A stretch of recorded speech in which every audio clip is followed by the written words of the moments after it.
खबर शामिल करते हैं। तस्वुर हुसैन की रिपोर्ट के मुताबिक चेयरमैन पाकिस्तान तहरीक इंसाफ इमरान खान की सीनियर माहिर कानून लतीफ खोसा की रिहाइशगाह आमद। लतीफ खोसा की रिहाइशगाह पर मुस्लिम हमले की शदीद अल्फाज में मजम्मत की।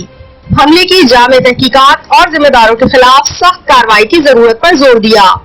मुल्क में आजादी इजहार, आईन और कानून के निफाज, इंसानी हुकूक की बदतरीन पामालियों और तेजी से सिकुड़ती सिविल आजादियों पर गहरी तशवीश और अफसोस का इजहार किया।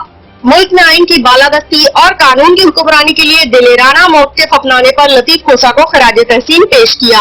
जुल्म, जबर और फसाद के बल पर मुल्क में आईन, कानून, आजाद अदलिया और जमहूरी इक़दार के कत्लेआम की शदीद मजम्मत की। मुल्क को आमरीत की अंधी खाई में गिरने से बचाने के लिए आईन को इसकी हकीकी शक्ल में बिला ताख़ीर बहाली के लिए जद्दोजहद पर इत्तफाक किया। जमहूरियत और आईन के तहत मयस्सर बुनियादी इंसानी हुकूक के तहफ़्फ़ुज़ के लिए भी पुरअमन जद्दोजहद में तेजी लाने पर इत्तफाक किया गया।